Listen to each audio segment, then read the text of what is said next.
제가 교회 사역을 하고 있으면 제천이라는 곳에 이 시간에 올 수가 없습니다.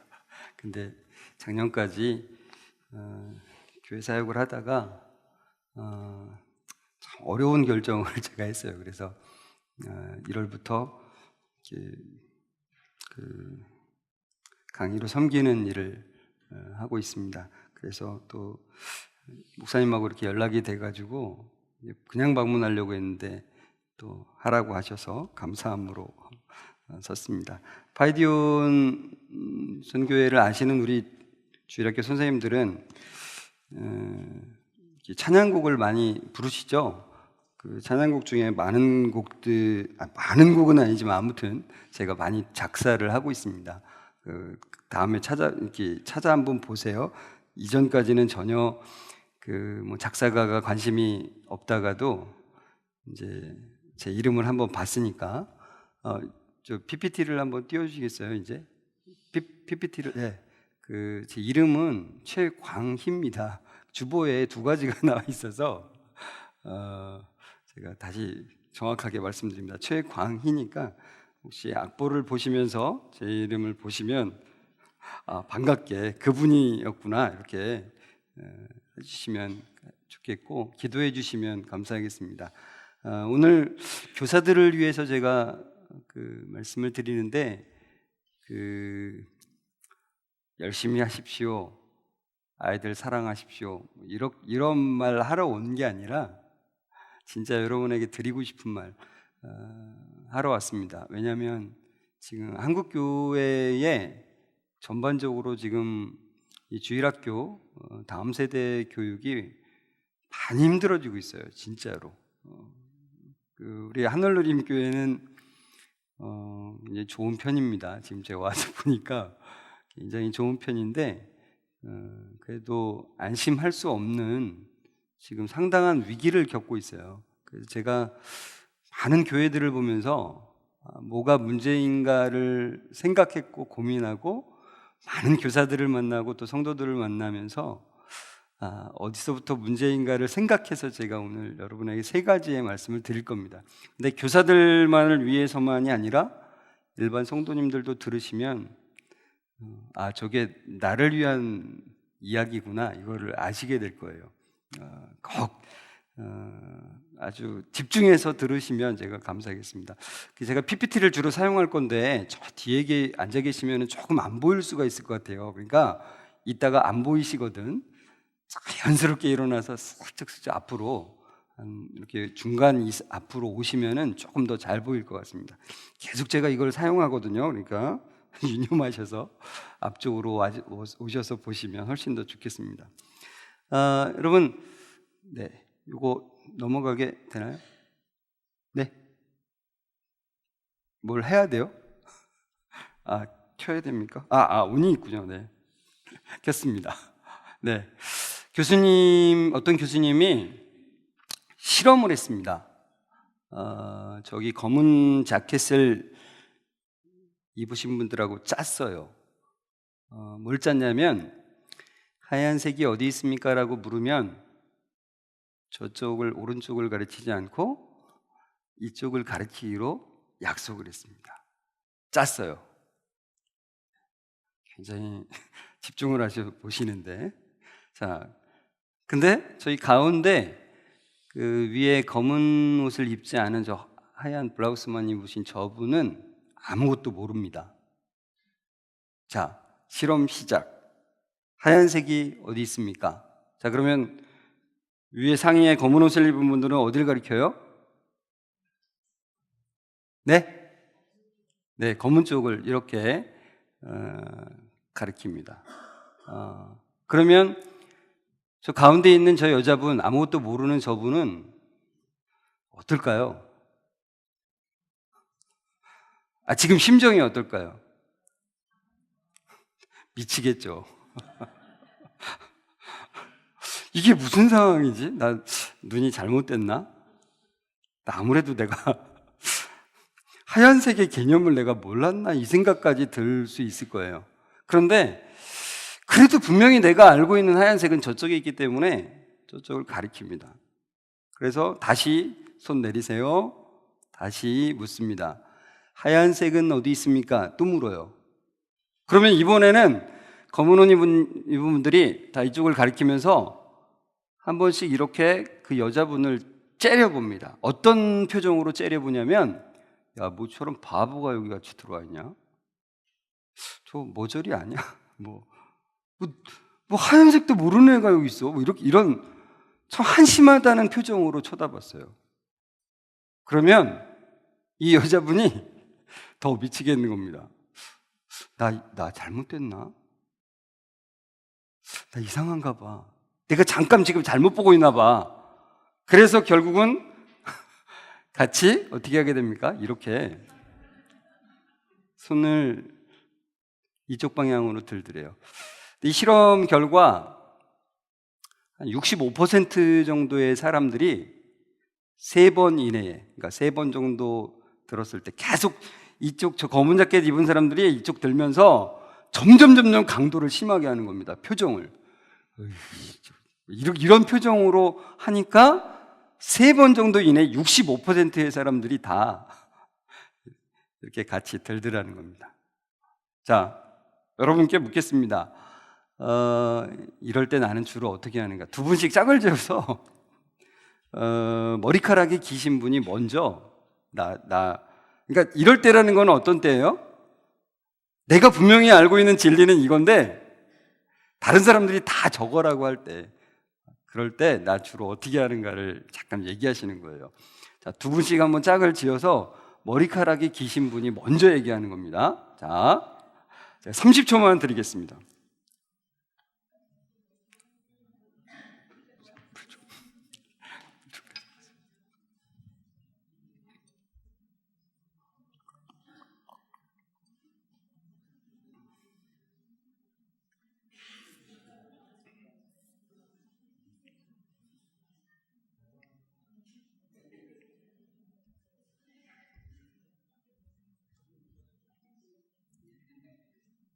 네, 됐습니까? 주로 어떻게 한대요? 주로 어떻게 한답니까? 네, 옆에 앉으신 분이 뭐라고 얘기해요? 아, 나는 죽었다 깨어나도 하얀색만 가르치겠다. 그렇게 얘기하십니까? 네. 여러분, 이 여자분 있잖아요. 이분 바보죠? 네, 바보 아닙니다. 쉽지 않아요.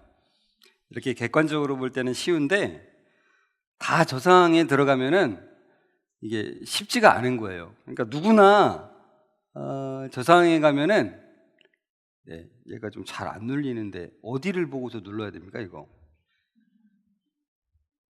네, 이게 문제가 좀 있나요? 네, 강사님 이거 한 번만 봐주시겠어요? 안 돼요. 한 번만 봐주십시오. 네. 자, 그러니까 누구나 이런 상황에 가면은 좀 쉽지가 않습니다. 그러니까 늘 나는 객관적으로 볼 때는 이거 괜찮다라고 생각하는데 그렇지 않다는 거죠. 뒤에서 하나 넘겨주시겠어요? 뒤에서 넘겨주십시오. 하나만 넘겨주시겠습니까? 네, 하나 더 넘겨주세요. 자, 여러분, 네, 됐습니까? 네, 죄송해요. 제가 뭘 잘못 눌렀나 보죠. 네. 여러분, 이 개가 지금 곰하고 맞닥뜨리고 있는데, 원래 동물은 이 덩치라는 게 매우 중요합니다. 그래서 이제 보통 개가 사람을 물 때도 어른을 잘 안 물고 좀 애들을 물잖아요. 그 이유는 이제 덩치 때문에 자기보다 작은 것을 공격을 하기가 더 쉽습니다. 근데 크면은 이제 위협 때문에 도망가게 되는 거예요, 주로. 자, 그러면 여러분, 저 곰은 몇 킬로나 나갈까요? 네, 여기서는 좀 특강이기 때문에 여러분이 대답이 좀 필요합니다. 자, 몇 킬로 정도 나갈까요? 120킬로? 200킬로? 500킬로? 제가 에버랜드 가서 직접 여쭤봤어요. 사육사한테. 그 백곰이 있더라고요. 그랬더니 그 사육사가 하는 말이 좀 말랐을 때가 600kg 정도 된다. 600kg. 그러니까 6, 700kg 되는 저 백곰 크잖아요. 사냥개는 커봐야 40kg, 50kg 정도 되겠죠. 그러면은 최소한 10배 이상 되는 거예요. 그런데 저 10배 이상 되는 저 차이에도 불구하고 저 사냥개가 어떻게 저 곰과 맞닥뜨리고서 전혀 쫄지 않고 같이 입을 벌리고 서 있을 수 있을까요? 질문입니다. 근데 여러분이 직접 대답하기 힘드실까 봐 제가 사지선다를 준비했어요. 1번, 저 개는 미쳤다.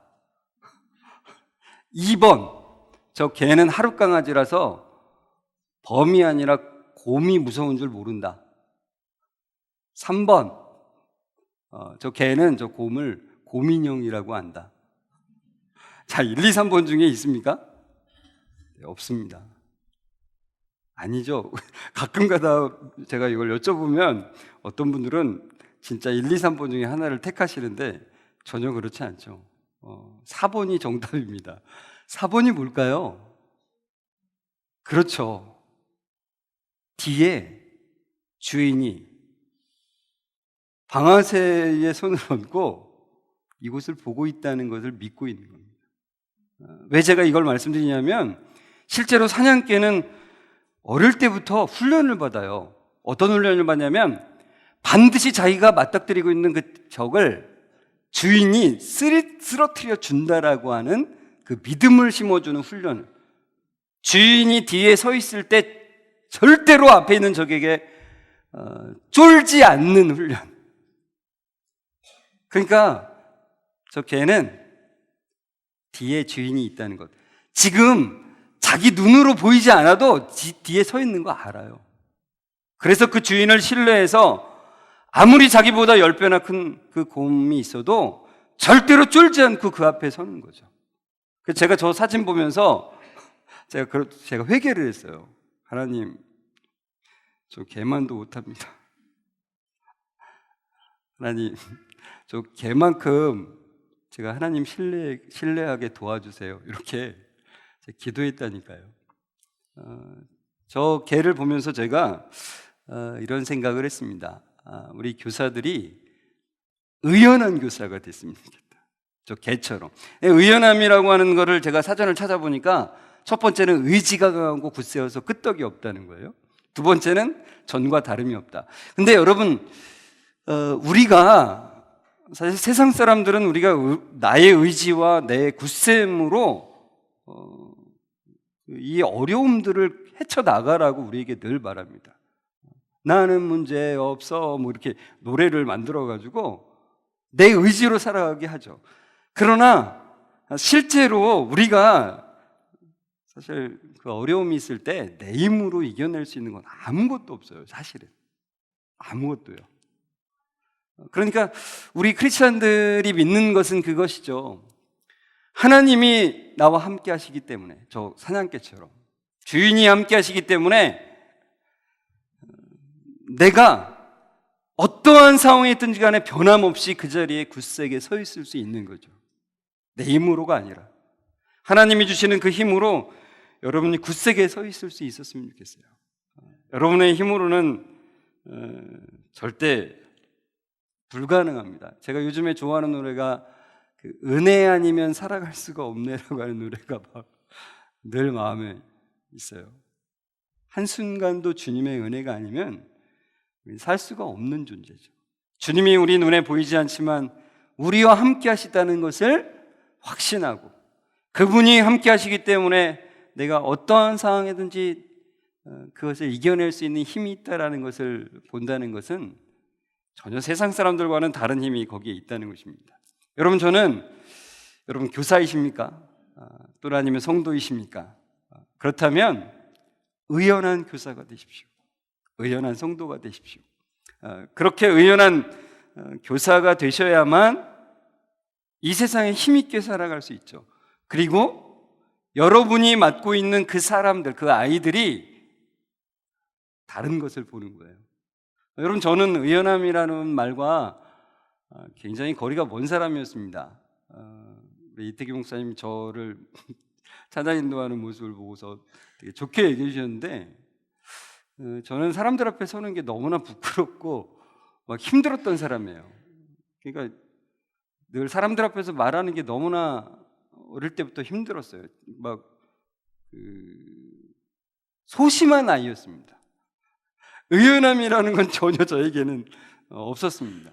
그런데 점점 하나님이 나와 함께 하심으로 의연함을 배워가기 시작했어요. 근데 제가 사역을 시작할 때 이제 아이들 맡고 그 전도사로 이렇게 사역할 때 그걸 정확하게 느꼈어요.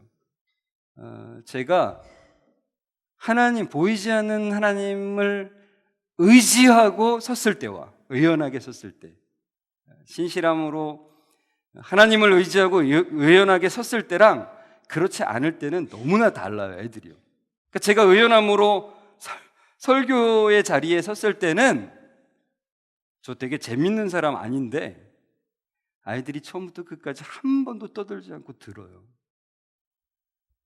그런데 제가 준비한 뭔가를 의지하고 쓰면 아이들 떠들더라고요. 저도 교사를 많이 했죠. 공과 공부할 때도 마찬가지예요.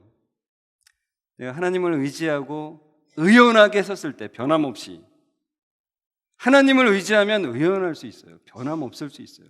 어떠한 상황이든지 간에 변함이 없을 수 있어요. 힘있게 설 수 있어요. 근데 그걸 아이들이 알더라고요.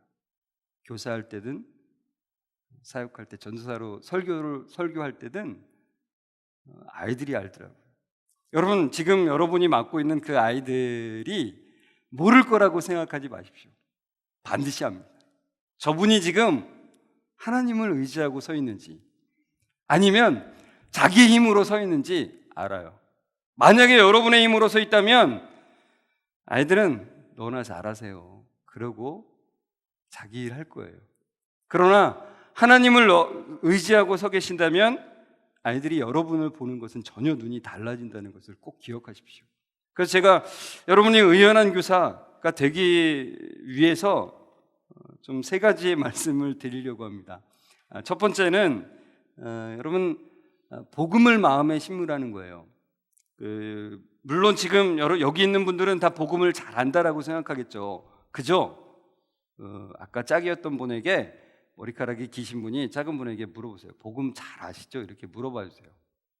실제로 물어보세요, 지금. 네.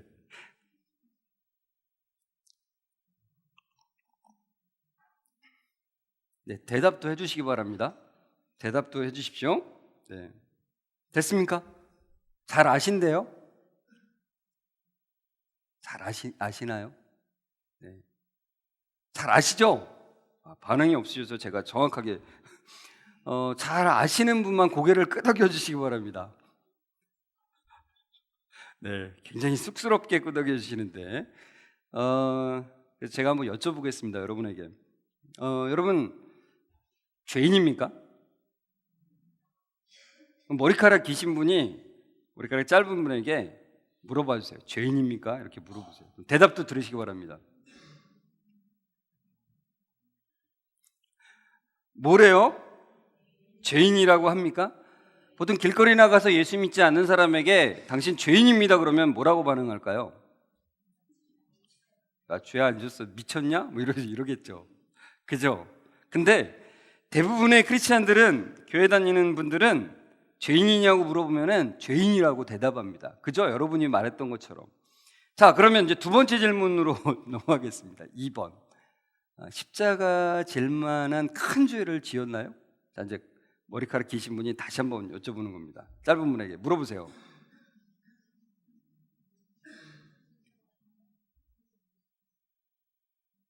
지으셨대요? 네? 그 지었다고 하는 분만 손들어 보시겠어요? 여기서 손들어 보세요. 네, 네, 좋습니다. 내리십시오. 자, 세 번째 질문을 갑니다. 지옥에 갈 만한 큰 죄를 지었습니까? 네, 물어보세요. 이제 머리카락 기신 분이 짧으신 분에게 물어보세요. 네, 어떻게 대답하셨나요? 지으셨어요? 네, 감사합니다. 그래도 하늘노림교회는 굉장히 달라요. 사실은 이 세 가지가 똑같은 질문입니다. 우리 크리스찬들에게 있어서는 똑같은 질문인데, 근데 다른 데 가서 물어보면은 1번 질문했을 때는 다 예스인데 2번은 50%만, 3번은 20%만 보통 예스라고 대답을 해요. 많이 줄어듭니다. 근데 여기는 굉장히 많은 분들이. 그러나 제가 한번 여러분에게 좀 도전을 좀 하려고 합니다. 그래서 좀 얘기를 좀 하나 들려드리려고 그러는데요. 영화입니다. 단편 영화인데 보신 분도 있을 거예요. 자, 아버지랑 아들이 살고 있었습니다. 그런데 아들이 이제 아버지랑 이제 잠을 자다가 이제 잠을 자려고 이제 밤에 누웠는데 아빠한테 그럽니다. 아빠, 내일 내가 학교를 안 가요. 아빠 일하는 데 가고 싶어. 그랬더니 아빠가 그럼 너 안전하게 거기 있을 거라고 막 위험한 거 안 할 거라고 약속하면 데려갈게. 그래서 그 다음 날 그 아빠가 일하는 곳에 가게 됩니다. 아빠는 철교직이에요. 이 철교는 기차가 다니는 다리잖아요. 근데 거기에 이제 그 철교가 좀 낮아서 배가 지나갈 때는 그 다리를 들어주는 그런 곳이었습니다. 그러니까 배가 지나갈 때 다리 들어주고 또 다 지나가면 내려서 기차가 지나갈 수 있도록 해주는 역할을 하는 사람이었습니다. 아들은 아빠의 일터에 가서 막 기찻길에서 막 이렇게 막 신나서 노는 겁니다. 그래서 아빠가 야, 거긴 위험하니까 저 강가에 가서 낚시를 하라고 그렇게 이제 얘기를 해줍니다. 그래서 아이는 이제 낚시를 하고 놀고 있었습니다. 그때 마침 이제 배가 들어와서 아빠가 레버를 올려서 이제 다리의 일부분을 이렇게 들어주는 겁니다. 그래서 배가 쫙 지나가게 되는 거죠. 그리고 아빠는 이제 그 기계를 점검을 하기 시작했습니다. 그런데 그때 예상치 못한 일이 발생하게 돼요. 예정에 없던 기차가 이제 들어오게 되는 겁니다. 아직 지금 배가 거의 다 지나가서 이제 내려줘야 되는데 아빠가 그거를 못 보고 있는 거예요. 그래서 아이가 이제 아빠를 부릅니다. 아빠 지금 기차 와요. 그렇게 외쳤습니다. 그런데 아빠는 그거 못 보고 여전히 이제 기계를 점검을 하고 있는 겁니다. 그래서 이제 얘가 미치겠는 거죠. 지금 기차가 들어오면 저 기차 큰일 나는데. 그래서 아이는 지난번에 한번 왔을 때 아빠가 알려줬던 다리 아래쪽에 있는 수동 레버 있는 쪽으로 달려가게 돼요. 그리고 아빠는 그제서야 이제 기차가 들어오는 것을 보고 이제 레버를 내리려고 이제 이렇게 하는 차에 자기 아들이 저쪽에 있어야 되는 그 자리에 없는 것을 발견하게 돼요. 그리고는 어딨나 계속 이렇게 찾아보고 있는데 아들이 수동 레버 쪽으로 가는 걸 이제 본 거예요. 그런데 그 아들이 수동 레버 쪽으로 이렇게 가서 그 레버를 잡으려다가 잘못해가지고 그 밑으로다가 이게 빨려 들어가게 돼요. 밑에 빠지게 됩니다. 기차는 점점 이렇게 다가오고 있고 아이는 밑에 이제 쑥 빨려 들어가가지고 거기서 몸을 움직이지 못하고 있는 거예요. 몸이 끼어서. 아빠는 그거를 본 겁니다. 기차는 점점 다가오는데 이제 레버를 내리지 않으면 저 기차는 공중으로 부양했다가 강에 처박히게 되는 거죠. 그 장면을 바라보는 아빠는 아들이 나오기를 바랬지만 아들이 나오지 않는 거예요. 여기서 밑에까지는 멀어서 지금 어떻게 갈 수도 없는 상황이에요. 그래서 아빠는 결단을 하게 됩니다. 그 레버를 잡고 순간적으로 내가 아들을 살려야 되나? 기차를 살려야 되나? 기차 안에 있는 사람들을 살려야 되나를 잠깐 고민하게 됩니다. 만약에 다리를 내리면 그 아들은 거기에 으스러져서 죽는 겁니다. 그런데 결국은 아빠는 기차를 지나가게 하기 위해서 레버를 내리게 됩니다. 그리고 레버를 내린 다음에 나가서 지나가는 기차를 보면서 울부짖습니다. 그 아들 잃은 슬픔 때문에 울부짖죠. 근데 그 영화의 마지막 장면 때문에 사실 제가 여러분에게 이걸 소개해 드린 건데, 그 기차 안에 사람들을 보여주는데요, 그 기차 안에 있는 사람들은 아무도 그 무슨 일이 일어나는지 모르죠. 그냥 무슨 일이 일어나는지 모르고 그냥 무심하게 지나가고 있는 그 기차 안에 사람들을 보여줘요. 그리고 어떤 한 명의 여자가 창밖으로 그 아빠가 울부짖고 있는 장면을 보게 되는데, 저 사람 왜 울까? 이렇게 쳐다보고서 그냥 무심히 지나가는 장면이 아주 인상 있게 제가 봤기 때문에 그렇습니다. 근데 이 장면에 대해서 어떤 사람이 코멘트를 달았어요. 그 코멘트를 좀 잠깐 보여드리면 이렇습니다. 자신들이 어떤 은혜 위를 지나가고 있는지 전혀 알지 못하는 무심함, 다음 멸망으로 가면서도 아무렇지도 않게 살아가는 인간들을 묘사한 건 아닌지 이렇게 써놨어요. 여러분, 저 무심하게 지금 가고 있는 저 사람들의 모습이 지금 우리 이 시대를 살아가는 사람들의 모습, 그리고 더 심각하게는 우리 교회 안의 모습이 아닌가라는 생각이 제가 많이 들었어요. 그러니까 우리에게는 십자가라는 게 매우 익숙해요. 그런데 그 십자가의 의미에 굉장히 지금 무심해요. 십자가가 어떤 의미인지도 사실 모르는 사람이 너무나 많고요. 제가 이제 교사들에게 지금 과연 문제가 무엇인가라고 제가 아까 말씀드렸는데, 첫 번째 문제는 십자가의 의미를 모르고 있는 교사가 많다는 거예요, 실제로. 오랫동안 신앙생활을 한 사람들 중에서도 십자가의 의미가 뭔지를 몰라요. 그래서 제가, 물론 여기 있는 분들은 아시리라 믿지만 다시 한번 점검하는 차원에서 그 십자가에 대해서 제가 좀 말씀드리려고 합니다. 저 영화처럼 우리 예수님은 어쩔 수 없이 죽으신 분이 아니에요. 혹시 저 영화를 보고서 아들 잃은 슬픔 때문에 우리 하나님도 아들 잃은 슬픔으로 저렇게 슬퍼하겠지, 이렇게 생각하시면 오산이. 우리 예수님은 뭐 잘못하다가 미끄러져서 죽은 그런 분이 아니에요. 처음부터 우리를 살리기 위해서, 십자가를 지기 위해서 이 땅에 오셨죠. 자, 우리가 예수님을 진짜 우리의 구주로 영접하기 전의 상태에 대해서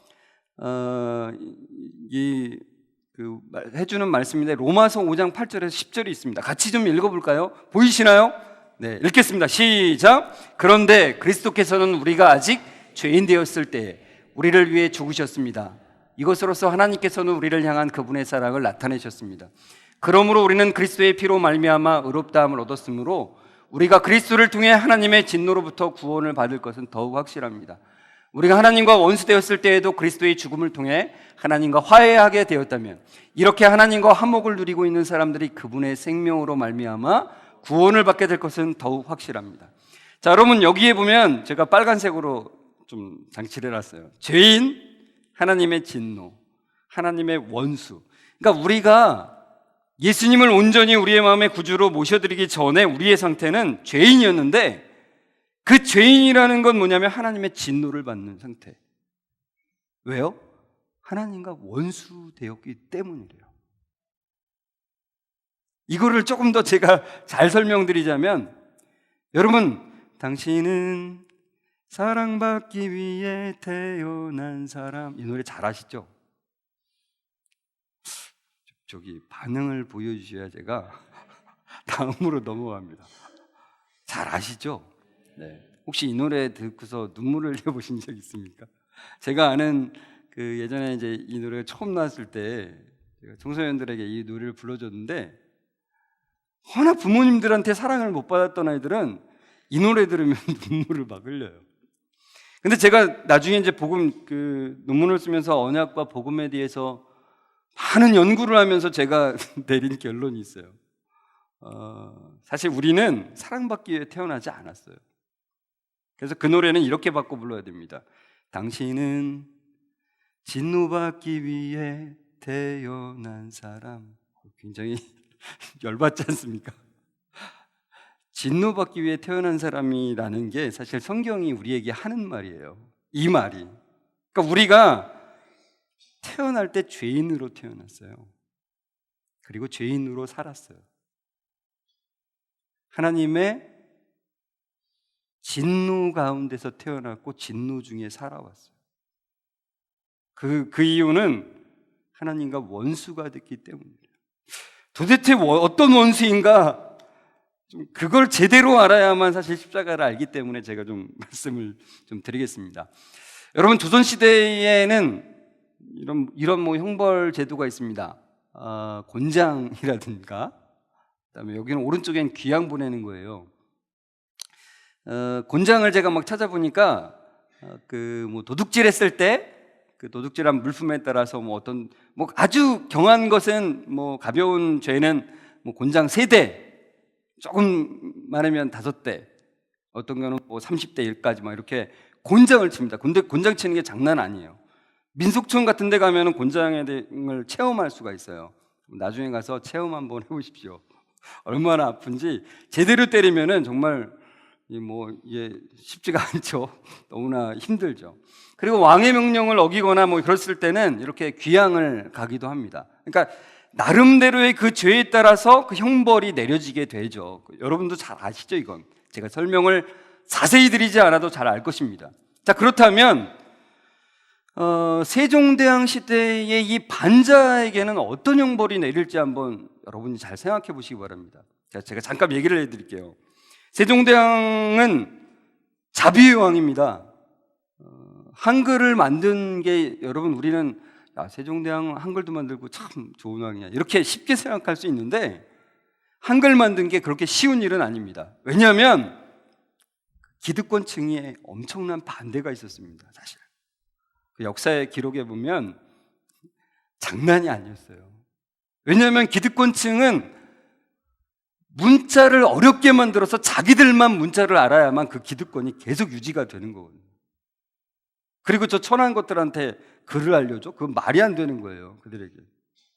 근데 세종대왕은 백성들을 사랑해서 그들에게 그들도 쉽게 배울 수 있는 글을 만들어준 거예요. 우리가 그래서 지금 세계에서 제일 문맹률이 낮은 국가 중에 하나입니다. 근데 그 당시에는 제대로 쓰여지기가 힘들었어요. 그 귀족이나 양반들의 반대 때문에. 자, 그런데 세종대왕은 어떻든 간에 그 모든 반대를 무릅쓰고 다 잠재우고 한글을 만드는 거예요. 그것뿐만 아니라 치국이를 비롯한 백성들을 이롭게 하는 것들을 많이 만들어서 백성들을 사랑해서 그들이 잘 되기를 많이 바랬죠. 참 자비의 왕입니다. 자, 그런데 이 시대에 이 반자라고 하는 인물이 살았는데, 반자는 경기 이남 지역에 살았던 굉장한 갑부였습니다. 땅이 많았고요, 종들도 많았고 재산도 많은 갑부였습니다. 그런데 이 반자가 세종대왕이 한글을 만든 것 때문에 이제 이게 불만이 생긴 거예요. 야, 어떻게 저런 상것들에게 글을 알려주려고 글을 만드냐? 그건 말도 안 된다고 생각을 했어요.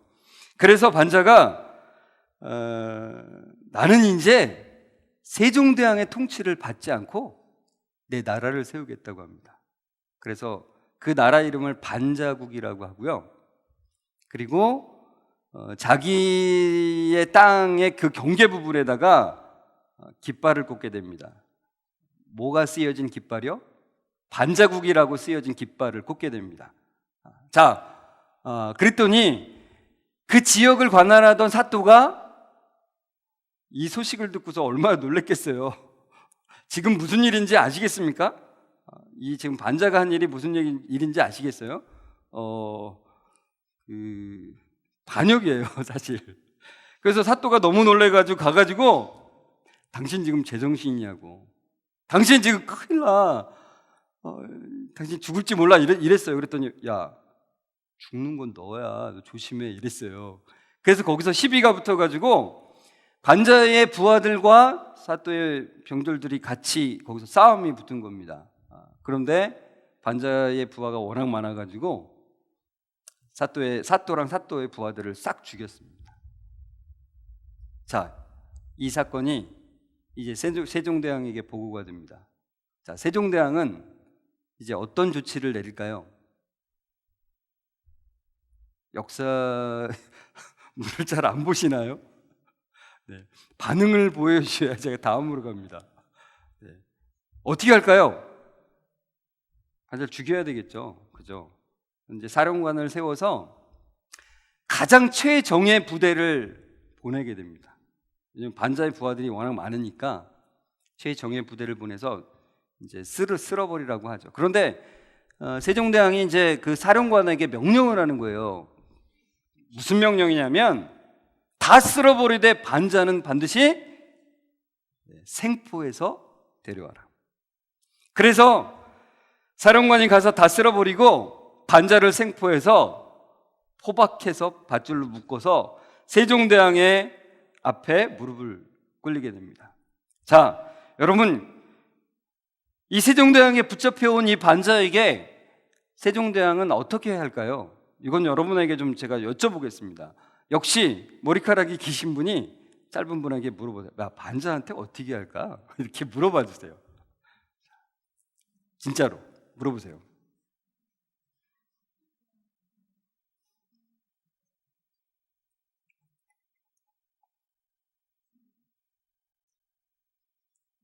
자, 의논하셨습니까? 어떻게 할까요? 네, 들려야 제가 좀 크게 말씀해 주셔야 됩니다. 자비를 베풀어요. 네. 네. 물어봐요. 네. 그리고요. 또 다른 분은 네, 사형을 시킵니다. 네. 자비를 베풀 수도 있지만 사형입니다. 대부분. 그런데 그냥 사형이 아니라 사실은 자비의 사형을 지금 이 반자는 대역죄인이에요. 반역자로. 반역자에게는 자비의 사형을 내리지 않습니다. 자비의 사형이라는 건 뭐냐면 바로 죽는 거. 목을 자르던가 또는 사약을 내리던가 목을 매달던가 이거는 자비의 사형입니다. 고통 없이 거의 그냥 바로 죽으니까. 그런데 이 반역자에게는 어떤 형벌이 주어지냐면 능지처참이 주어집니다. 능지처참. 왜요? 왜요? 능지처참의 뜻을 모르실 것 같아서 제가 좀 알려드릴게요. 능지처참은 능지란 말은 완만한 구름을 말해요. 처참은 찌르고 찢는 걸 말해요. 그러니까 우리가 보통 이제 능지처참 그러면은 사지를 찢어 죽이는 걸 말한다고 생각하잖아요. 맞는데 사지를 찢어 죽여도 천천히 찢는 것을 능지처참이라고 하는 거예요. 별로 별로 와닿지가 않나요? 여러분, 왜 이렇게 능지처참을 내리냐면 왕으로서 가장 치욕스러운 게 그것입니다. 왕을 인정하지 않고 자기가 왕 되겠다고 일어나는 거죠. 그것만큼은 왕이 용서할 수가 없어요. 왜냐하면 여러분, 반자가 세종대왕의 백성일 때는 자비만, 그 왕의 그 자비만, 세종대왕의 자비만 받을 수 있는 그런 백성의 자격이 있었지만 자기가 왕 되겠다고 일어난 순간 이제 관계가 바뀌어요. 이제까지는 왕과 그 자비를 받는 백성의 관계였지만 왕이 되겠다고 일어나면 이 둘의 관계는 뭐가 됩니까? 네? 크게 말씀해 주십시오. 그렇죠. 원수입니다. 둘 중에 하나는 반드시 죽어야 됩니다. 왕 되겠다고 일어난 순간 반드시 죽어야 되는 거예요. 그러니까 반자가 만약에 힘이 세서 세종을 누르면 세종을 대역죄인으로 해서 능지처참을 시키는 거예요. 두 사람의 관계가 이제 원수가 됐기 때문에 그렇습니다. 그러나 반자는 이기지 못하고 결국은 대역죄인으로 능지처참을 당해야 되는 거예요. 여러분, 능지처참이 얼마나 고통스러운 거냐면 중국의 고사에 의하면 6,000번을 찌르고 찢어서 죽인 기록이 많이 나와요. 그러니까 왕의 분노가 얼마나 커다랗다는 걸 그걸 통해서 알 수 있는 거예요. 그런데 능지처참이 끝이냐? 끝이 아니에요. 시체를 매달아요. 이걸 효시라고 그럽니다. 그래서 왕의 분노가 얼마나 커다란 걸 보여주는 거예요. 그리고 그 시체를 땅에 묻어요. 그런데 나중에 다시 왕을 반역한 것이 다시 생각이 나면은 그 시체를 다시 꺼내라고 시켜요. 그리고 어떻게 하죠? 다시 찌르게 합니다. 시체인데. 이게 한자에 있어요. 아까 누가 말씀하셨는데. 크게 얘기해 주겠어요? 네, 부관참시라는 말이 있습니다. 그러니까 이게 그냥 있는 말이 아니라 실제로 있는 말이에요. 왜요? 왕의 분노. 왕의 분노가 왕을 인정하지 않은 자에게 내리는 분노가 이렇게 큰 거예요. 자, 여러분, 반자 이야기는 먼 조선시대의 이야기만이 아니라 여기 자리에 앉아 계신 모든 분들의 이야기입니다. 아시겠습니까? 여러분, 사탄이 하와에게 선악과를 따먹게 하려고 꼬드긴 말이 뭔지 아십니까? 너희가 이것을 먹는 날에는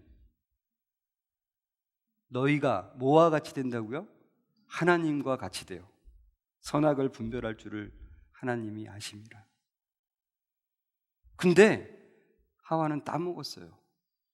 그 얘기는 무엇입니까? 하와가 하나님이 되려 한 거죠. 아담도 마찬가지고. 그 아담과 하와의 죄는 아담과 하와의 죄만이 아니라 우리의 죄예요.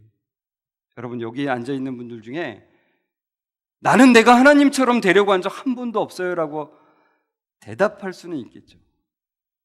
겉으로만. 그러나 제가 여러분의 삶을 다시 한번 말씀드릴게요. 여러분의 삶의 주인이 누구였습니까? 하나님이었다라고 자신 있게 말할 수 있는 사람은 저는 없다고 생각해요. 우리는 본성적으로 내가 내 삶의 주인이라고 생각하며 태어난 사람들이에요. 자녀를 키워보신 분들이라면 너무나 잘 아실 거고, 자녀에게만 넘어가지 않더라도 내 자신만 봐도 그걸 너무나 잘 알 수 있어요. 우리는 내 뼛속까지 내 삶의 주인은 내 자신이라고 생각하는 그 마음으로 살았어요. 우리는. 그러니까 저 반자가 능지처참을 당하는 그 일이 남 얘기가 아니라 내 얘기라고요. 아시겠습니까? 여러분, 원수를 사랑할 수 있습니까?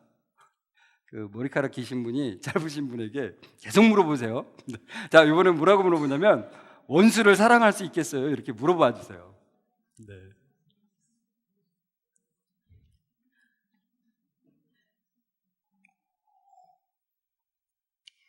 뭐랍니까? 사랑할 수 있다고 대답하신 분 없어요? 옆에 분이 사랑했다고 대답했다. 네. 오늘 오전 예배 때 사랑하라는 것에 대해서 말씀을 주셨는데, 사랑하지 않으면 하나님을 모른다라고 했잖아요. 그러니까 사실은 가서 너도 그와 같이 하라는 말을 들을 때 우리는 무너져야 돼요. 사실은 우리는 무너져야 돼요. 우리 마음이. 저는요, 제가 세종대왕이었다면 저 반자를요 1000번, 10,000번, 10,000번 찔러도 속 시원하지 않을 것 같아요. 여러분, 왕이 안 돼보셔서 실감이 안 나시나요?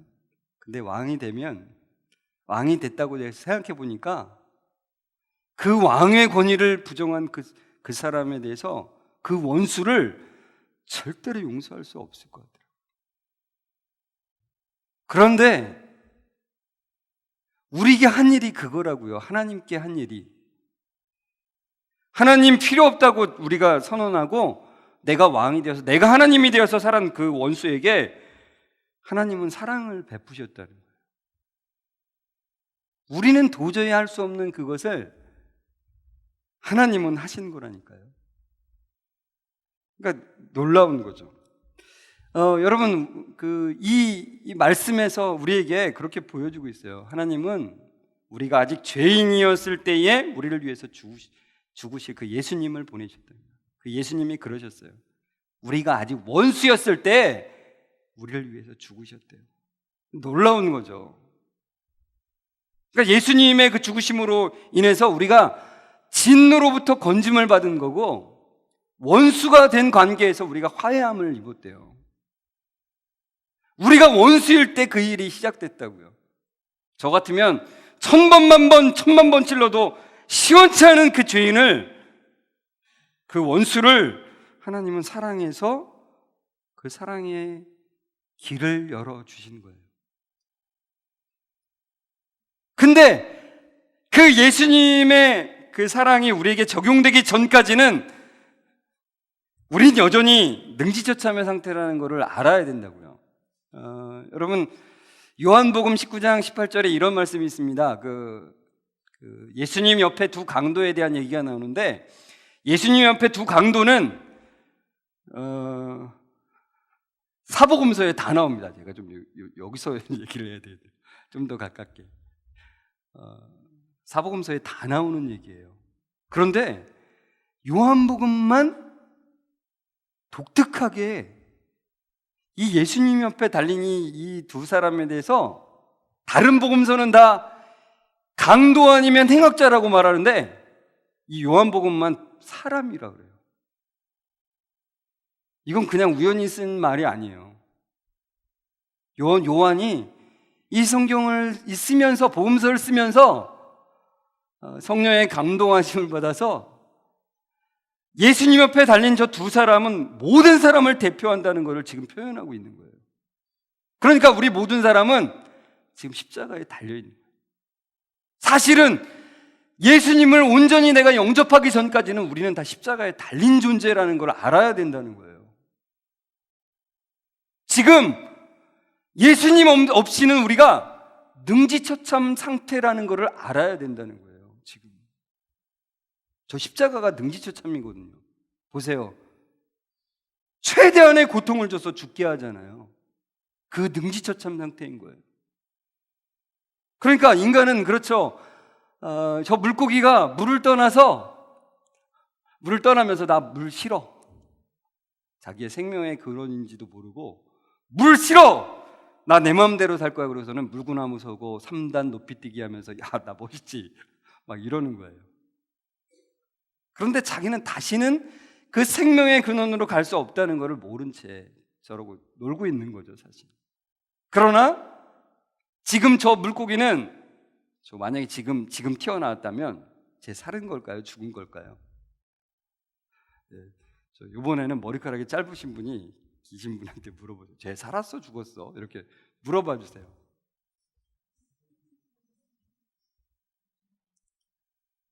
살았니? 죽었니? 살았을까요? 죽었을까요? 네. 쟤는요, 살았다고도 말할 수 있고 죽었다고도 말할 수 있어요. 그죠? 그래서 제가 새롭게 저거를 명칭을 이렇게 했어요. 죽음을 살고 있는 애. 죽음을 살고 있는 애. 근데 모든 인간이 저 상태래요.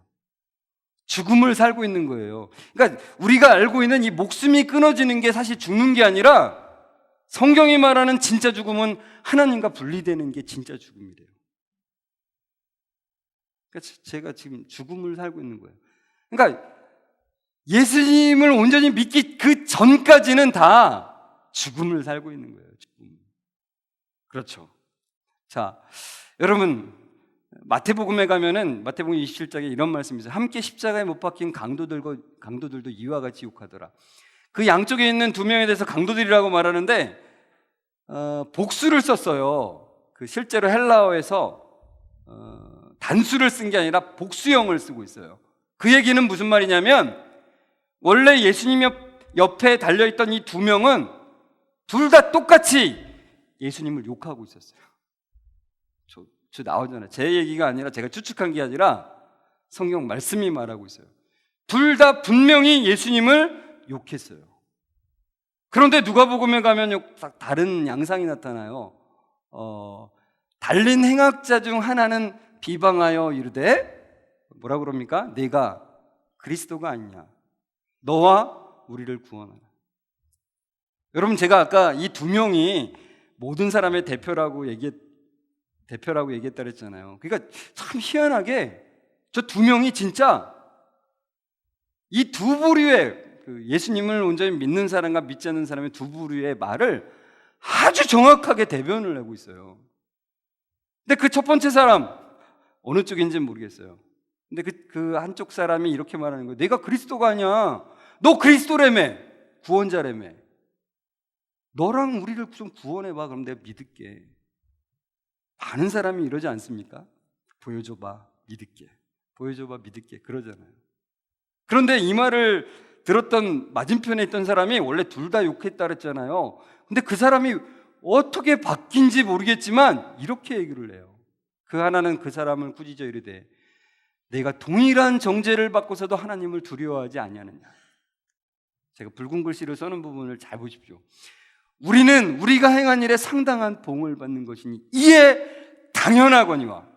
이 말이 무슨 말이냐면, 여러분 십자가에 지금 달려서 죽고 있는데 진짜 힘들어요. 십자가에 달리는 게 저도 안 달려봐서 모르겠는데 그걸 연구하신 분이 한 얘기로는 십자가에 달리면은 숨을 잘 못 쉰대요. 이게 계속 쳐져가지고 얘가 눌린대요. 그러면은 다시 힘을 내서 이렇게 힘을 내서 일어나서 숨 한 번 쉬고서 다시 쭉 또 쳐진대요. 그렇게 힘든 중에 내가 지금 십자가에 달리는 건 마땅해. 나 지금 십자가에 지금 달린 게 전혀 억울할 게 없는 죄인이라 이거예요. 참 놀라운 고백이에요, 이건. 그리고는 그 옆에 있는 자기랑 똑같이 십자가에 못 박혀서 죽고 있는 그 예수님을 향해서 뭐라 그러냐면 이 사람이 행한 것은 옳지 않은 것이 없다. 그러니까 이분은 죄가 없으신데 지금 십자가에 달려있다는 걸 말하고 있어요. 놀라운 거죠. 갑자기 이렇게 어떻게 바뀔 수 있었을까? 그리고는 예수님한테 이렇게 말을 합니다. 예수님, 당신의 나라에 임하실 때 나를 기억해 주십시오. 이렇게 말해요. 근데 이 말도 너무나 놀라운 고백인데요, 자기랑 똑같이 십자가에 못 박혀서 죽고 있는 아무런 힘이 없는 것 같은 그 예수님이 여기에 말하는 이 나라는 무슨 나라일까요? 하나님 나라잖아요. 하늘나라잖아요. 근데 그 하늘나라의 주인이 누구래요? 자기랑 똑같이 지금 십자가를 지고 있는 아무런 힘이 없는 것 같은 이분이 그 하늘나라의 주인이래요. 예수여, 당신의 나라에 임하실 때 나를 기억해 주십시오. 나는 십자가에 못 박혀도 아무런 억울할 것이 없는 죄인입니다. 저는 하늘나라의 주인이신데 그 하늘 영광을 버리시고 죄가 없으심에도 불구하고 나를 위해서 내 대신에 십자가 지신 그 주님을 붙잡을 수밖에 없습니다. 저에게 은혜를 베풀어 주십시오라고 하는 그 기도예요. 이게 그 고백이에요. 이런 사람에게 주어진 약속이 바로 이것입니다. 오늘 내가 나와 함께 낙원에 있으리라. 오늘 내가 나와 함께 천국에 있으리라라고 하는 예수님의 선포가 이런 사람에게 있다는 것을 기억하십시오. 여러분, 십자가가 그래 예수님이 나 대신에 죽으셨지 이런 그 의미가 그냥 혹시 피상적으로 여러분에게 그냥 머리로만 박혀 있지는 않습니까? 우리는 너무나 머리로만 알고 있는 게 너무 많은 것 같아요. 로마서 8장 3절과 4절에 보면 아주 그 복음에 대해서 아주 명확하게 보여주고 있어요. 같이 한번 큰 목소리를 읽을까요? 시작!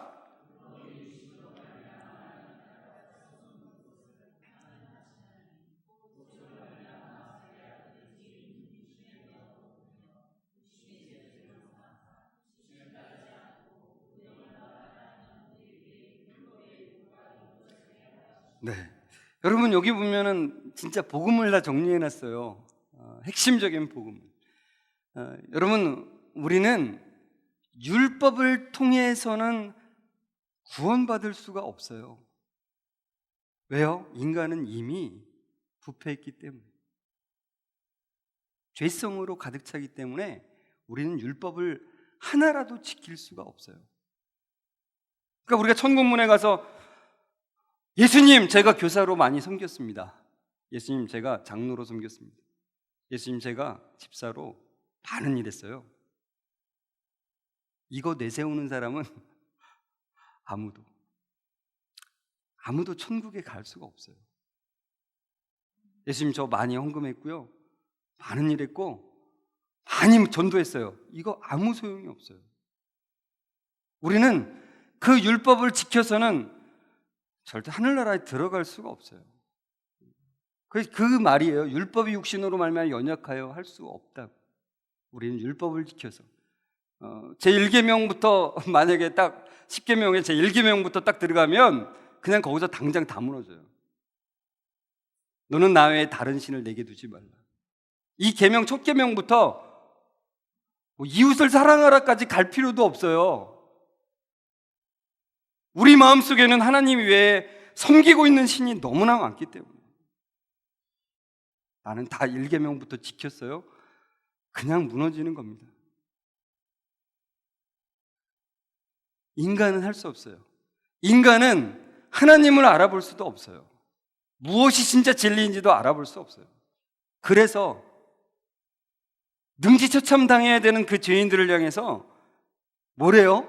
하나님은 하시나니, 하나님이 하셨다는 게 복음입니다. 제가 다시 한번 여러분에게 정리하겠습니다. 복음은 인간이 할 수 없는 그것을 하나님이 하셨다는 게 복음이에요. 인간은 능지처참 속에서 살아갈 수밖에 없는 그런 죄인인데, 그 철천지 원수를 사랑해서 하나님이 구원의 길을 제시해 주셨다는 것이, 그 또 구원의 길을 완성시키셨다는 것이 복음입니다. 근데 그 복음의 내용을 여기에 말하고 있잖아요. 죄로 말미암아서 자기 아들을 죄 있는 육신의 모양으로 보내서 육신의 죄를 정하셨대요. 그러니까 인간이 죄로 인해서 영원한 능지처참을 당할 수밖에 없었지만 바로 그 예수님을 인간의 죄 있는 육신의 모양으로 보내셨어요. 예수님이 니고데모에게 모세가 광야에서 뱀을 든 것 같이 인자도 들려야 한다고 말씀하셨어요. 사실 광야에서 모세가 든 것은 그냥 뱀이 아니라 놋뱀이었습니다. 원래 사람들을 죽인 건 불뱀이었는데 달린 건 놋뱀이 달렸어요. 마찬가지로 사실은 인간이 죄악을 범했는데 달린 건 누가 달렸어요? 예수님이 달리셨다는 얘기예요. 그 얘기입니다. 육신의 모양으로 보내서 육신의 죄를 정하사, 그래서 여기에 인간이 능지처참 당해야 될 모든 걸 여기에 다 담당하게 하셨다는 겁니다. 그러니까 여러분, 십자가는 다른 말로 말하면 능지처참이고 또 다른 말로 말하면 지옥이에요. 지옥. 그러니까 예수님이 십자가에서 하신 것은 우리가 당해야 될 영원한 그 지옥을 담당하셨다는 겁니다.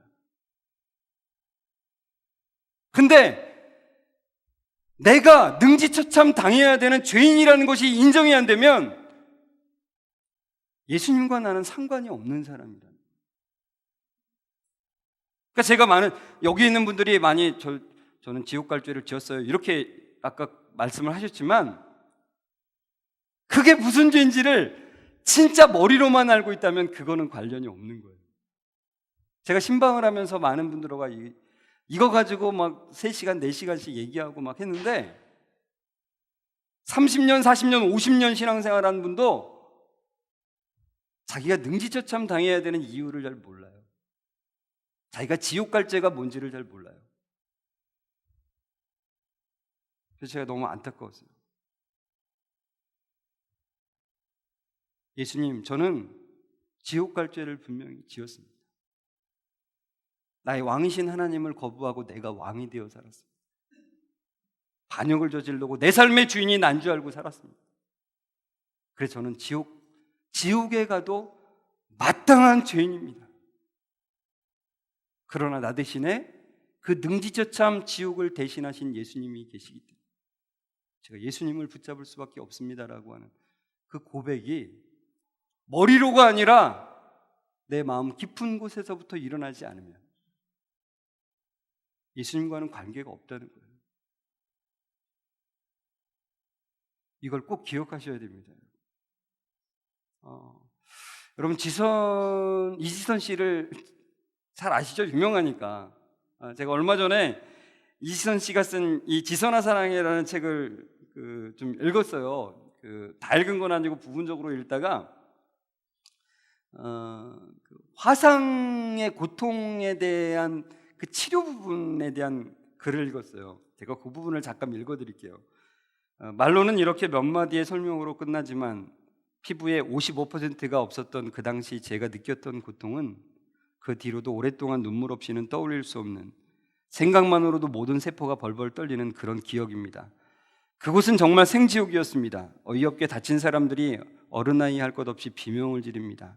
실제로 마약으로 분류되는 강한 진통제를 맞고도 그냥 차라리 거기서 딱 미쳐버렸으면, 차라리 정신을 잃어버렸으면 하는 생각이 드는 곳이었습니다. 저는 매일 아침 도살장에 끌려가는 소나 돼지의 마음이 이럴 거야 라고 생각했습니다. 그러니까 화상치료 과정이 너무나 끔찍했던 거예요. 그런데 그 다음 문장이 저의 마음을 너무나 울렸는데 그걸 제가 가져왔습니다. 아팠던 이야기를 하자면 책 한 권으로도 모자랄 것입니다. 그러나 제 모든 고통은 하나님만 기억하시기를 원합니다. 그동안 뿌린 눈물과 피와 고통의 기억들은 하나님만 기억하시면 그것으로 족합니다. 다만 제가 경험했던 그곳은 끝이 있는 지옥이었음을 기억하고 싶습니다. 끝이 있는 지옥은 차라리 축복이기 때문입니다. 이지선 씨한테 누가 물어봤다 그러잖아요. 다시 원래대로 그 어여뻤던 얼굴이나 이런 온몸이 화상 입지 않은 그 상태로 돌아가게 해주시면 돌아갈 거예요. 이렇게 물어봤더니 단호히 안 돌아간다고 했어요. 왜요? 자기는 이 끝이 있는 지옥을 경험했기 때문이라는 거예요. 여러분, 누구나 고통을 당한다고 해서 이게 끝이 있는 지옥을 경험하는 게 아니에요. 그냥 생지옥으로만 경험하지 끝이 있는 지옥으로 경험하지 않아요. 진짜 예수님 앞에 내가 능지처참을 당해야 될 죄인이라는 게 고백된 사람만이 끝이 있는 지옥을 경험하는 거예요. 바로 예수님이 오셔서 십자가에서 하신 일이 그거예요. 영원한 지옥을 끝이 있는 지옥으로 바꾸신 거예요. 그걸 아는 사람은 복된 거죠. 끝이 있는 지옥은 아무나 나 교회 다니니까 나는 천국 가, 이런 사람에게 주어지는 게 아니에요. 여러분, 예수님이 십자가상에서 하신 말씀 중에 이런 말씀이 있어요. 아시죠? 엘리 엘리 라마 사막다니. 번역하면 나의 하나님 나의 하나님 어찌하여 나를 버리셨나이까. 이게 시편 22편 말씀을 사실 인용하시면서 말씀하신 건데, 이 구절은요 독특한 점이 하나 있어요. 예수님은 주로 하나님을 칭할 때 아버지라고 주로 칭하는데 여기서만큼은 나의 하나님이라고 칭하고 있어요. 왜냐하면 모든 사람을 대변하셔야 됐기 때문에 그래요. 어떻게 예수님이 하나님한테 버림받으셨을까요? 우리가 보통 알기로는 하나님 왜 나 십자가 이런 고통에 나를 처하게 합니까? 이렇게 이 말을 받아들인지 모르겠어요. 하지만 저 말씀 그런 말씀이 아니에요. 사실은 저 버림받음은 죄를 하나님께 반역하고 버림받는 사람 우리들을 얘기하는 거예요. 그 영원한 버림받음을 예수님이 십자가상에서 대신하고 계신 것을 말씀하고 계신 거예요. 한 번도 하나님과 분리된 적이 없었던 성자 예수님이 성부 하나님과 분리되셔야 되는 그 경험을 십자가에서 한 거예요. 사실은 그게 지옥이잖아요. 그 지옥을 경험할 필요가 없으신 그 예수님이 하나님과 분리되는 경험을 십자가상에서 하신 거예요. 여러분, 이 십자가의 의미를 다시 한번 여러분 기억하십시오. 제가 오늘 여러분에게 말씀드렸다고 해서 여러분이 깨닫는 것 아닙니다. 머리로만 알겠죠. 이건 성령님의 도우심이 아니시면 내 마음속에 새겨지지가 않아요. 깨달을 수가 없어요. 이걸 깨닫게 되면 이 자리에 여러분이 지금 가만히 앉아 있을 수가 없어요, 사실. 진짜로 깨닫게 되면 더. 이 풍성함은, 이 하나님의, 이 예수님의 은혜는 아무리 헤아리려고 해도 끝이 없이 헤아릴 수가 없어요. 다 헤아릴 수가 없어요. 감격해도 오늘 감격하고 내일 감격하고 내일 모레 감격해도 다 감격할 수 없는 그런 감격이라니까요. 그러니까 내 살아가는 모든 날 동안에 이 은혜를 찬송하며 살 수가 있는 거예요. 그냥 지난주에 은혜 받았다가 이번 주에는 나 오늘 슬럼프야 그러고 살아가는 게 아니라, 물론 슬럼프가 있을 때가 있죠. 그러나 이 십자가의 은혜는 너무나 커서 그 감격이 끝이 없는 감격이라고요. 여기 있는 교사들뿐만 아니라 모든 성도님들이 이 십자가의 감격 속에 들어갔으면 좋겠습니다. 진짜의 그 감격 속에. 그렇다면 여러분의 삶이 달라질 거고 여러분이 맡은 아이들의 삶이 달라질 것입니다. 첫 번째를 좀 길게 했습니다. 두 번째 짧게 갑니다. 이제 같이 한번 읽어볼까요? 두 번째 시작. 하나님의 손안에 있다는 것을 확신하고 살아가라. 교사들에게 두 번째 말씀드립니다. 하나님 손안에 있다는 것을 확신하고 살아가십시오. 여러분, 사실 우리가 구원받는 것은 이런 것과 비슷하대요.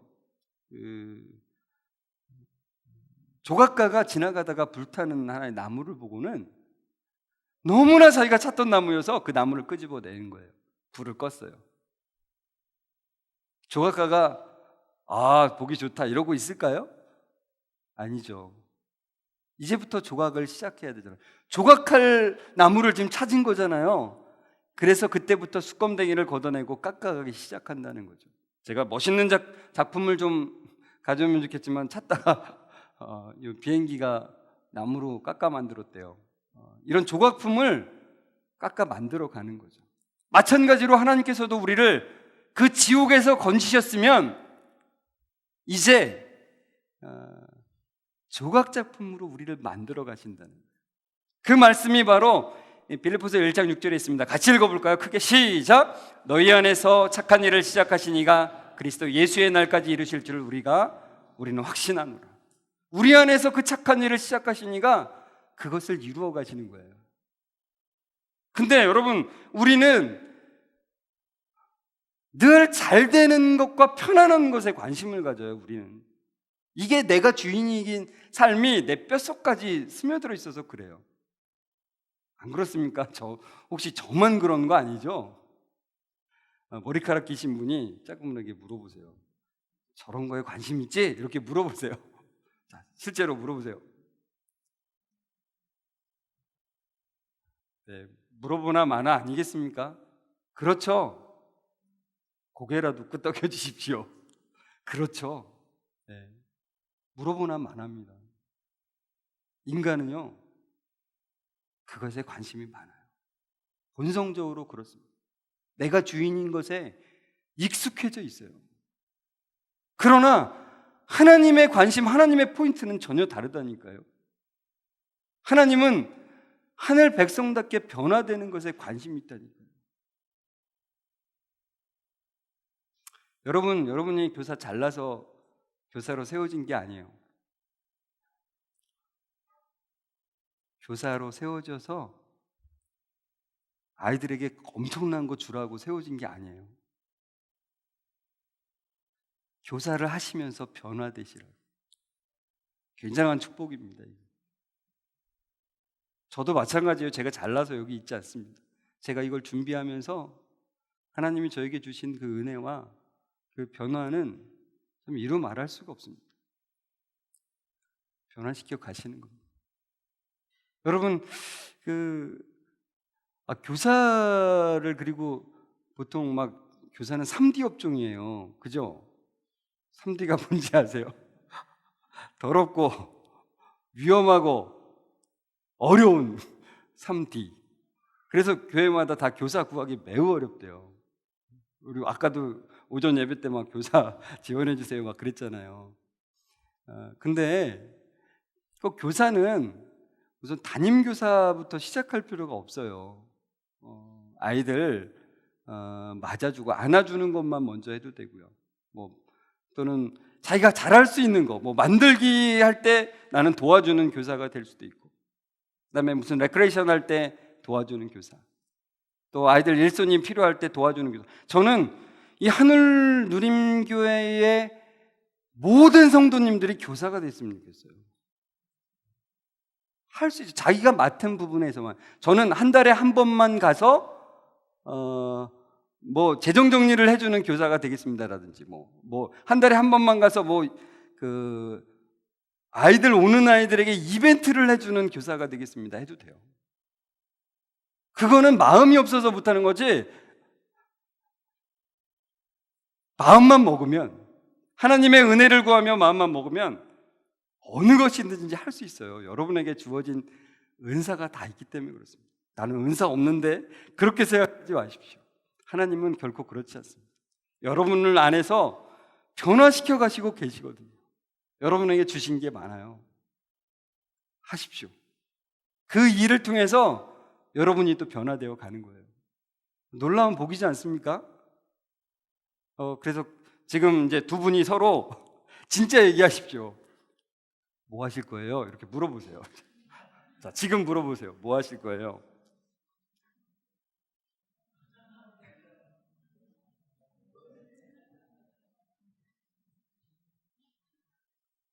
자, 모든 분들이 다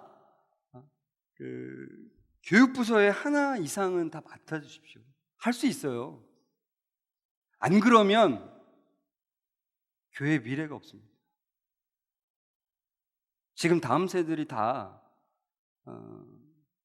줄고 있는데, 사실 교회보다도 더 재밌는 게 너무 많아요, 밖에. 근데 교회가 할 수 있는 하나의 승부처가 뭐냐면은, 아까 오전에 목사님 말씀하신 사랑이에요. 사실 우리는 사랑할 수 없는데, 그 놀라운 그 십자가의 은혜가 있어서, 주님, 제가 주님의 은혜에 감사해서 제가 주님의 뜻대로 살고 싶습니다라고 하는 그거만이 경쟁력이에요. 세상에 재미있는 것들, 아이들의 관심을 사로잡는 것들을 이길 유일한 것은 그겁니다. 여러분이 사랑할 수 있다고요? 못해요. 저도 못해요. 그러나 우리에게 있는 단 하나는, 내게 주신 그 은혜가 너무나 커서 감사한 마음으로 그것을 하는 것밖에는 없습니다. 그렇죠? 네. 오늘 다 약속 한번 이렇게 하십시오. 자, 약속. 좀 전에 말했던 거 꼭 하기로 약속하십시오. 지금 옆에 분하고 약속이라고요. 약속. 옆에 분이랑 약속. 네. 자, 목사님 제가 보니까 대부분이 약속했어요. 네. 이제 바로는 아닐지라도 다음 주, 다다음 주, 한 달 후라도 내가 어떤 부분에서 다음 세대를 위해서 할 부분이 뭔가를 고민하기를 시작하십시오. 기도를 시작하십시오. 그럼 하나님이 반드시 여러분들을 통해서 어떤 일을 할 것들을 보여주실 거예요. 같이 예배만 드려주는 것만으로 좋아요. 같이 아이들 떠드는 아이들 옆에 가서 손만 잡고 같이 기도해주고 같이 예배 드려주는 것만으로도 괜찮아요. 한 달에 한 번만이라도 저는 주일 예배를 9시 예배 드리고서 어느 부서에 가서 같이 예배 드려주겠습니다. 그것만 하셔도 됩니다. 그러니까 여러분이 그런 부분에서 어려워하지 마시고, 꼭 반드시 담임교사 해서 공과를 가르치라는 것 결코 아닙니다. 그것들을 해주시길 바랍니다. 자, 여러분, 우리의 삶은 하나님 손 안에 있어요. 전도서 9장 1절에도 있고, 모두 다 하나님의 손 안에 있으니 그리고 요한복음 10장에도 하나님 예수님 손과 하나님 아버지의 손에서 우리를 빼앗을 자가 없대요. 그러니까 하나님 안에 있는 자들은 하나님이 그 원수를 사랑했다가 야 이제 안 사랑해 그러고서 내치시는 게 아니라고요. 그 사랑이 우리를 늘 붙잡고 있는 거예요. 자, 그렇다면 여러분, 우리가 이 사랑을 받았다면, 우리가 하나님 손 안에 있다는 것을 안다면은 이 모든 걸 버릴 수 있어요. 내 자신에 대한 비하도, 타인에 대한 원망도. 저는 저희 아버지가요, 제가 어릴 때 술을 엄청 드셨어요. 그런 술 드시면은 계속 반복적으로 남을 원망을 하더라고요. 그러니까 막 저도 막 그게 듣기 싫은데 막 저도 그게 전염이 되더라고요. 막. 그래서 저도 막 뭐만 있으면 누구 때문에 내가 이랬다고. 근데 우리가 보통 하다 보면 꼭 원망스러운 일이 꼭 있잖아요. 누구 때문에 그런 거 있잖아요. 그러나 하나님의 손 안에 있다는 것을 아는 사람들은 그 어떤 사람의 실수마저도 그게 나를 변화시켜가는 과정이라는 걸 안다고요. 여러분의 부서에서 어디 해외를 간다고서 다 여권 준비해가지고 공항에 갔는데 그 여권을 모아가지고 있던 사람이 아침에 급하게 나오느냐고 여권을 안 가지고 나왔어요. 그러면 어떻게 할까요? 다 그 사람 쳐다보면서 못 가게 된 거예요. 그 비전 트립을 못 가게 된 거예요. 그러면은 다들 그 사람을 원망하겠죠. 그러나 원망할 필요가 없어요.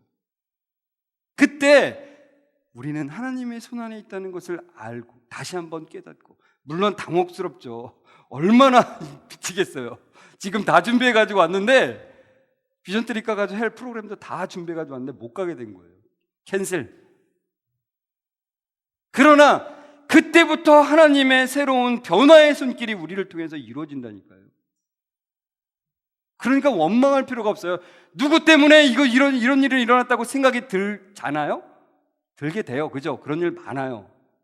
그때 다시 한번 생각하세요. 내가 하나님의 손 안에 있다면 일이 잘 되는 게 중요한 게 아니라 지금 안 된 이 일을 통해서 이루어가시는 그 하나님의 손길을 보라는 거죠. 놀라운 일이 벌어지기 시작합니다. 환경도요. 여러분, 우리가 좋은 여건이 되면 다음 세대가 잘 될까요? 그렇지 않아요. 환경에 대한 욕심도 다 버려지게 되죠. 과거에 대한 후회도, 현재에 대한 걱정도, 미래에 대한 불안도 하나님의 손 안에 있다는 것. 그 어떤 상황을 통해서도 하나님이 나를 변화시켜가는 과정이라는 거예요.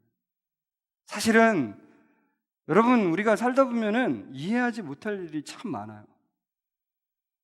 제가 금요일에 제가 오늘 이제 두 개의 강의를 이제 맡아서 그 강의를 준비하러 도서관 갔어요. 열심히 준비하다가 이제 머리가 좀 찌끈찌끈 아파서 무슨 책이라도 하나 잠깐 볼까 그러고서는 책을 딱 이제 쳐다봤는데 어떤 책 하나가 제 눈에 딱 띄어요. 그 책을 딱 뽑았어요. 책 제목이 뭐냐면 감사가 내 인생의 답이다라는 책이었어요. 그래서는 첫 장을 넘겼는데 이태규 목사님의 이름이 나오더라고요.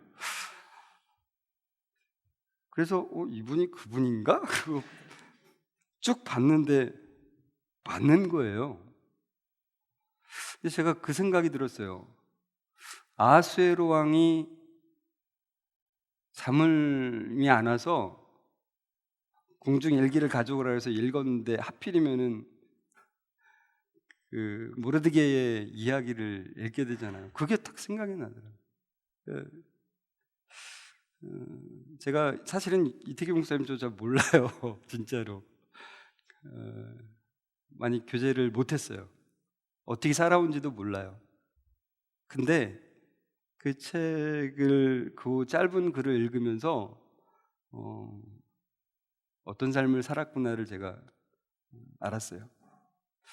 사실은 여러분, 우리가 이해할 수 없는 일이 너무나 많아요. 저도 제 아이가 사실 발달 장애예요. 그러니까 보통 말하는 이제 자폐 스펙트럼에 있어요. 제가 너무나 이해가 안 됐어요. 하나님, 이게 뭡니까? 그래서 이제 그 아이를 데리고 그 발달 장애 아이들을 그 훈육시키는 어떤 기관에 갔는데, 거기 이제 그 연구소장님이 목사님이세요. 근데 그 목사님이 이제 처음에 이제 이 아이가 이렇게 안 좋을 때, 자기 아이가 이제 발달 장애예요. 그래서 이 일을 시작하게 됐는데, 그 아이가 어릴 때, 자녀가 어릴 때 개척을 했대요. 근데 교회인들이 이렇게 와서 그 교회에 적응하려고 하다가 그 목사님의 따님을 보면 바로 인상이 바뀌더래요. 그리고 다 이렇게 말하고 떠나더래요. 당신 자식이나 잘하세요.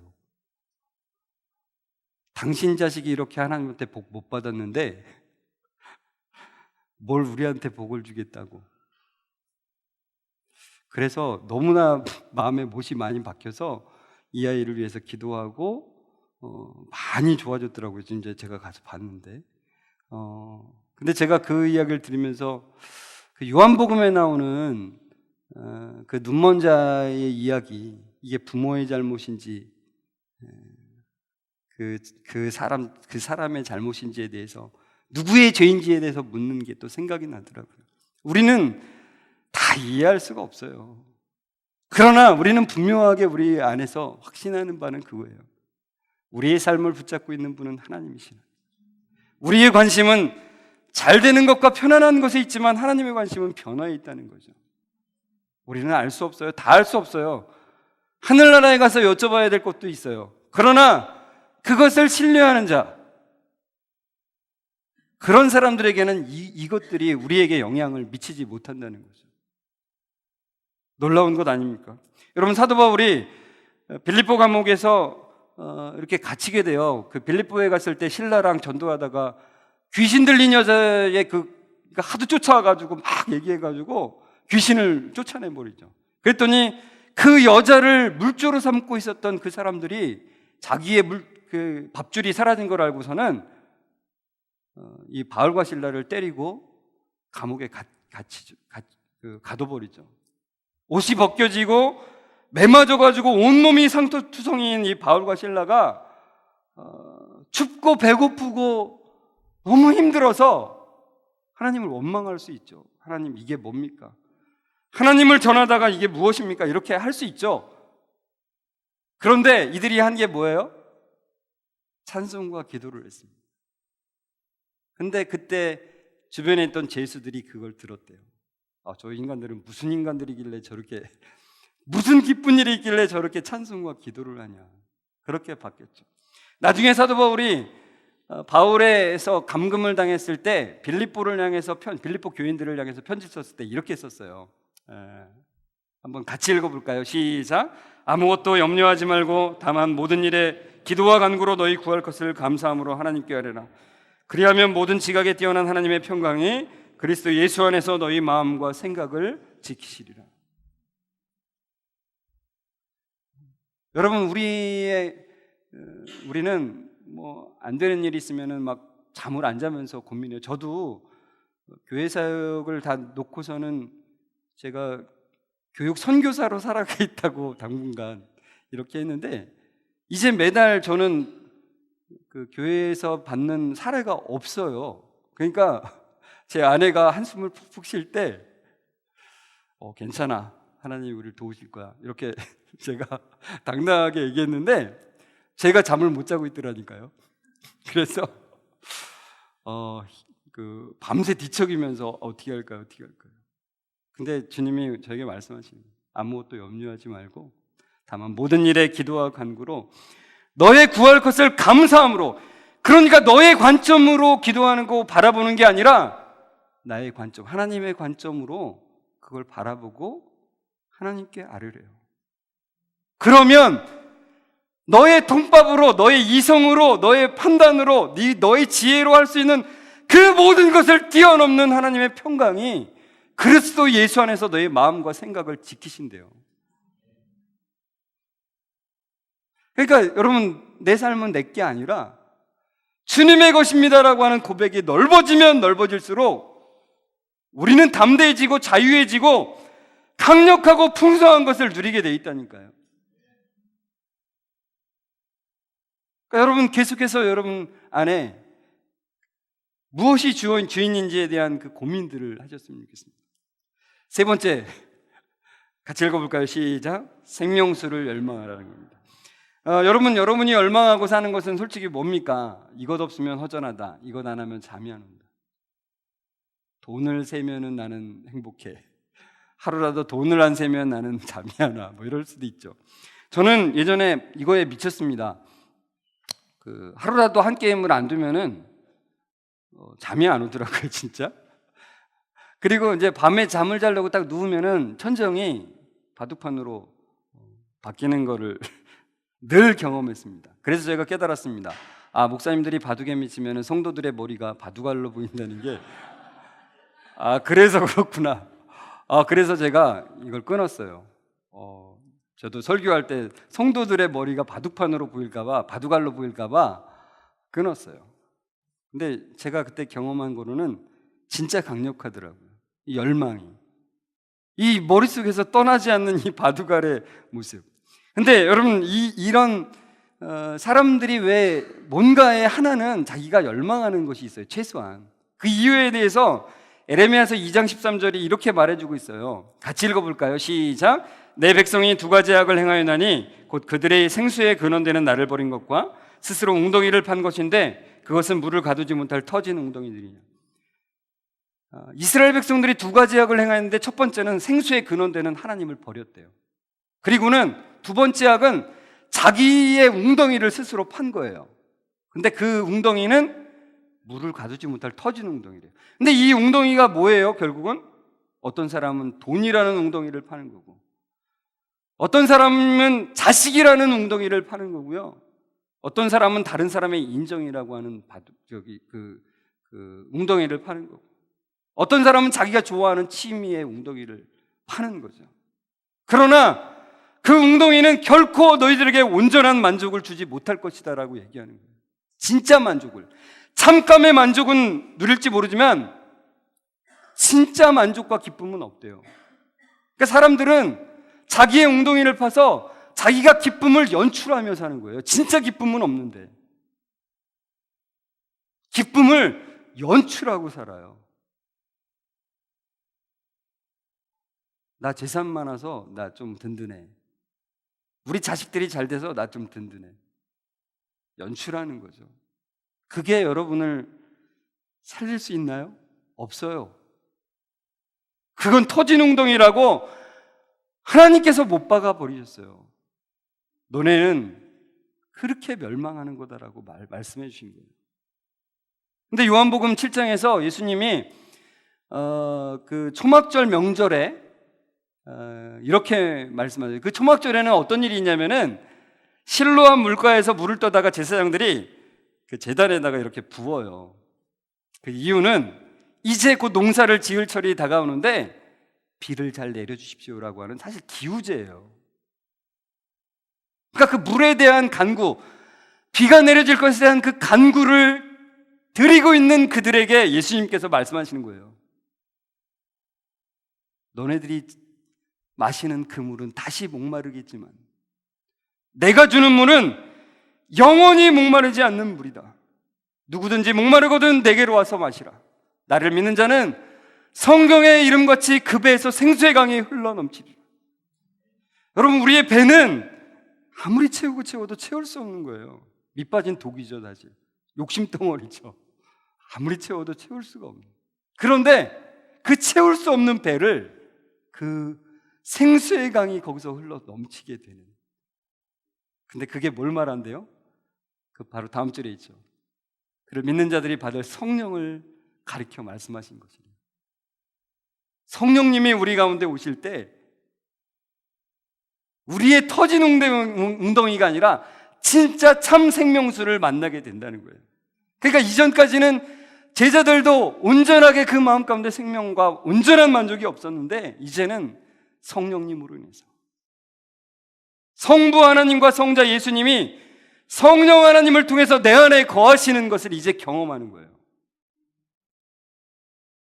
그래서 여러분, 우리가 무슨 일을 할 때도 내 힘으로 하는 게 아니라 내 속에서 역사하시는 그 역사를 따라서 수고하는 거죠. 성령님이 아니고서는 우리가 참된 만족을 누릴 수도 없고 참된 것을 할 수도 없고 진리를 깨달을 수도 없어요. 제가 아까 말씀드렸던 그 십자가의 은혜가 얼마나 커다란지도 알 수가 없어요. 절대로. 그 성령 하나님이 우리 가운데 임하셔야만 합니다. 그 성령 하나님이 우리의 주인이시라는 것을 온전히 고백할 때 일어나는 거예요. 제가 아침에 일어날 때마다 그렇게 기도해요. 그래서 성령 하나님, 오늘도 저를 다스려 주옵소서. 제가 제 삶의 주인인 줄 아는 삶이, 그 마음이 제 뼛속까지 박혀 있습니다. 오늘도 저를 다스려 주옵소서. 성령님의 다스리심만을 오늘도 받으며 살아갈 수 있도록 주님 도와주십시오. 내 노력으로 살아가는 자가 아니라 성령님의 능력을 따라서 행하는 자가 되게 도와주십시오. 여러분, 이 그림에 보면은 이걸 리더십이라고 하거든요. 그 양 중에서 이끄는 양을 리더십이라고 그래요. 근데 이 리더십이 지임으로 가면은 낭떠러지로 가, 목자 뒤를 안 따라가고 낭떠러지로 갈 수 있어요. 다 뒤에 있는 양들을. 우린 다, 여러분, 여기 교사들뿐만 아니라 다들 리더시잖아요. 내 양을 만드는 게 아니라 성령님의 그 역사하심을 따라서 예수님의 뒤를 따라가는 거예요. 그게 바로 교사가 해야 될 일이에요. 여러분, 마태복음 5장 3절에 보면 이런 말씀이 있습니다. 심령이 가난한 자는 복이 있나니 천국이 그들의 것입니다. 심령이 가난하다는 것은, 가난하다는 말의 원어의 의미는 아무것도 없다는 얘기입니다.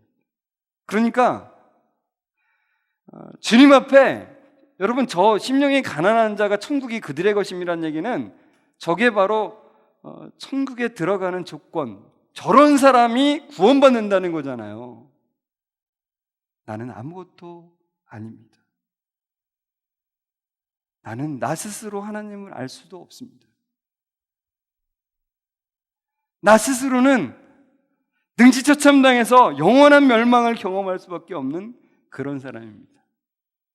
그러기에 주님의 은혜를 붙잡을 수밖에 없습니다.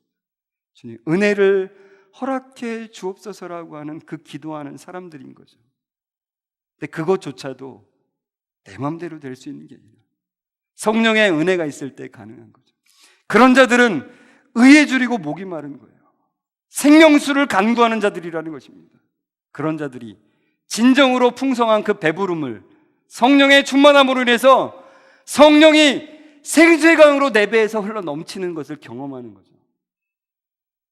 누구든지 목마르거든 내게로 와서 마시라는 그 주님의 말씀에 반응하고 나아오는 자들인 거죠. 여러분, 가장 행복한 자는 은혜를 구하는 자입니다. 은혜를 구하지 않고서는 우리에게 희망이 없습니다. 그래서 이 시간에 같이 의에 줄이고 목이 마르니 성령의 이름 부셔서 우리 한 번만 부르고 같이 기도하고 좀 마무리했으면 좋겠습니다. 의에 줄이고 목이 마르니 그 이 마음으로 좀 같이 부르죠. 주여 은혜를 허락해 주옵소서라고 하는 마음으로 부르겠습니다. 의에 줄이고 목이 마르니 성령의 기름 부소서. 의에 줄이고 목이 마르니 내 잔을 채워 주소서. 다시 한번 의에 줄이고